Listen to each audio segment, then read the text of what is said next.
When a friend of mine gave me a 1,500-gallon enclosure for free and told me I could do whatever I wanted, I went wild. I put giant snakes, frogs, and lizards all under one roof to live together.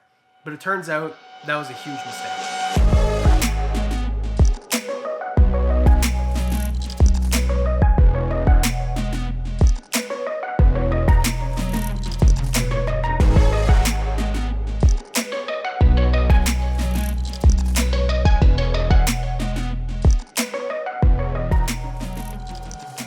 If you've been watching the channel, especially recently, you know I'm no stranger to cohabbing animals, if it makes sense. And the cohab that I set up definitely did. So the mistake wasn't putting them together, it was which species I chose to put in this enclosure. My friend Paul at Custom Reptile Habitat sent me this amazing enclosure. He didn't tell me what to say, what to do. He said, you know what, let the audience know exactly what you think, and that is what I'm gonna do, because this thing is not perfect, but it's pretty darn close. Here's what we did. We built the enclosure, which was actually really easy to do, and it didn't take up that much room on a memory card that then corrupted, and I can't show you the building process. But here's a link to Dion's if you want to watch how you build these enclosures. As unfortunate as it is I couldn't record the building of it, just look at the structure. Also, it has great features like a bar in the middle that keeps it from sagging, and of course the ventilation at the bottom. The animals are too big to get out of it, and it produces enough airflow where the fan on the top shoots air across the glass, getting rid of all of the fog and then out across the bottom.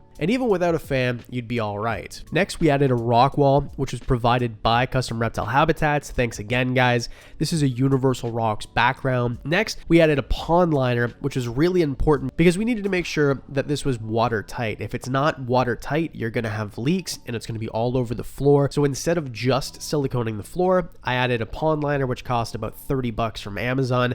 I highly recommend it. We just stapled it. Next, we added lights, and this was another mistake. What I used was strip lights from Amazon, and they were rated to be waterproof, which is necessary because we did put in a misting system. It does offer quite a bit of light, but they eventually did fail. So on the top, we also added UVB lights, but it doesn't illuminate it properly. Look at this compared to this. The next step was to put in the heat panel. So we're going to put a hotspot, a light, a big halogen light on the top of the screen, but also I put in two 40-watt heat panels, which is going to create a temperature gradient from right to left. We just made sure that the cords are out of the way, and then next we put in the misting system. This is from Mist King. I bought this. I'm not sponsored, but I do recommend this product. I used 6 of the double nozzles around the sides and then the back, and then I used one of the 4-headed nozzles right in the middle. I recommend doing this. It is perfect. Months in, we're almost 6 months in now, and there's been no leaks, no issues. It doesn't collect water at the bottom. For this many plants, this was the right way to go. It's connected to a Mist King Ultimate, which is the biggest system that they sell, which has a backbone, great system, and it's also connected to the Burmese python and Franny the red-tailed boa, which is on the other side. The misting schedule changes by season, but let's move on to substrate.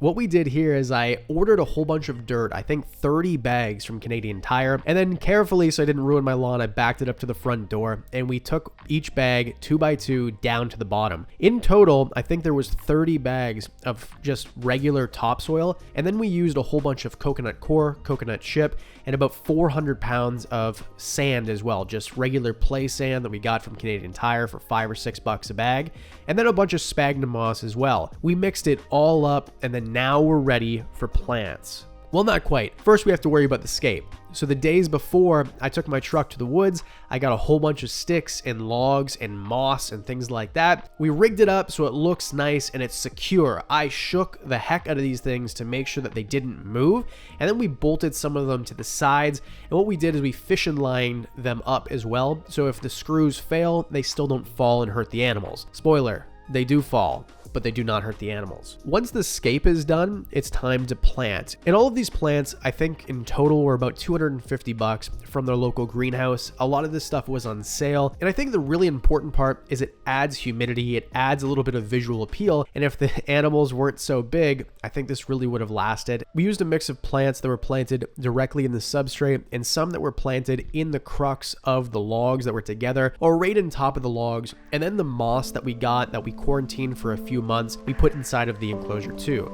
And then eventually it looked like this.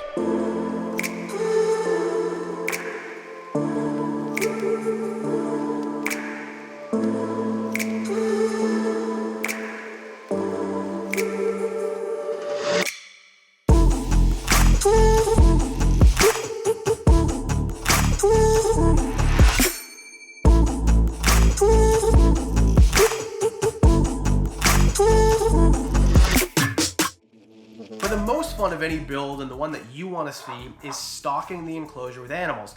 Throughout this video, I have had to stop several times because the white tree frogs start croaking like crazy. I don't know what's going on with them lately, but they're active, they're loud, and they're calling back and forth. The idea in this enclosure was to set it up so that it wasn't specific to a region, although the reticulated python that I put in this enclosure and the white tree frogs both naturally occur in Indonesia, things like the day geckos don't. So the full stock list for this enclosure was, I put 4 white tree frogs in the enclosure. I put 1 Amazon milk frog in the enclosure, and I put a pair of giant day geckos, Phelsuma grandis, inside the enclosure. And lastly, I wanted to put a big snake. And my initial idea was to put Franny the BI in there. But I thought, you know what? I have all of these retics now, and I want to give them the coolest enclosures. Who do you know that sticks a super dwarf reticulated python in an enclosure that's 8 foot by 6 foot tall? Probably nobody. So I decided it was a good idea. The problem was, and here's where it lies, because the issue and the problem or mistake, however I titled the video, wasn't that the animals died or killed each other. None of that happened. They're all living, they're all great. I evicted the retics, we'll get into that in a second. The issue was I planted it beautifully and perfectly, and I thought it looked so nice, and look at it now. The reticulated pythons, I thought were going to be smart enough to only stay on the branches, but the problem was they actually started to tear down the branches because they were so heavy. And then they would move all the misting systems, and the misting nozzles would then start to leak outside of the enclosure. So I came down here, and I'm like, the pond liner must have a hole. No, it's just shooting outside the enclosure. And because of that, the plants weren't growing that well. The big alocasia in the back, which I loved, is, you know, not crazy expensive, like a $60 plant, but it looked beautiful as a focal piece. And the retics just destroyed it basically in the first 2 or 3 days that they were in the enclosure. And we have a camera to watch them, and they loved the enclosure. They thought it was amazing, but it wasn't the vision that I had in mind. When I first started talking to Paul at Custom Reptile Habitats about this, my idea was an oasis, a paradise, something that you walk in the room and be like, oh my goodness, I can't believe this isn't a zoo. I can't believe how amazing this looks. And I wanted a bunch of frogs in there making noise, which we achieved.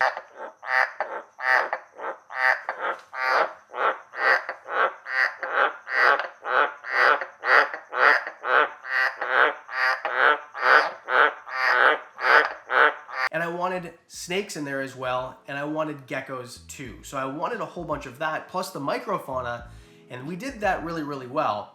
But then now it looks kind of terrible. So for that reason, the retics are gone. I in fact rehomed them. I still have one. I think reticulated pythons really aren't for me after giving it a try for about 1.5 years. There's a whole video about it, but someone gave me his entire collection of reticulated pythons to help him rehome. And I've successfully helped him rehome all those animals now. Now that the reticulated pythons are gone, I thought, what better way to show off such an amazing enclosure by putting a bunch of animals that actually be found in the same region of the world together, and putting animals that aren't going to destroy all of the plants. Because although I don't think that the white tree frogs did too much damage, they're really big tree frogs. They're one of the biggest tree frog species in the entire world. They're from Australia and Indonesia, and I love how loud they are most of the time when I'm not trying to do these videos. But I think that they're too big for some of these leaves, and I want to put a little bit more delicate leaves in the enclosure. So that's going to be for a separate episode. We did some really cool stuff today, mounting plants to cork and epiphytes and things like that. So I think that I'm going to instead focus on putting a smaller species of boa, maybe an emerald tree boa pair, 2 emerald tree boas, which only get about this long, or only are about this long because they're northerns. And then I'm going to change out the white tree frogs for some red-eye tree frogs. I'm gonna put some anoles in there, although I know they're not from South America like everything else. Same sort of idea. I wanted a gecko species, although anoles aren't geckos, of course, but a species like that that's gonna move around a whole bunch and be really fun to watch. And then on the ground, a dart frog species. So everything is from the Suriname region, except for the anoles. And of course, if you have a gecko species that would fit better, let me know in the comment section below. But at the end of the day, if it's okay with you that the plants are gonna get destroyed, you're not gonna put plants in. I think an enclosure like this, that is super tall, that has an arboreal big constrictor in it, is absolutely amazing. I don't think too many people do this, and I think that more people should.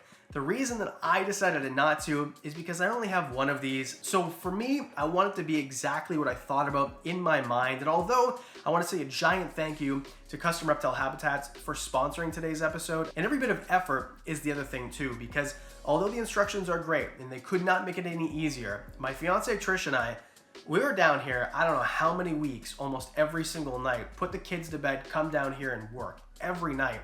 And it takes a long time.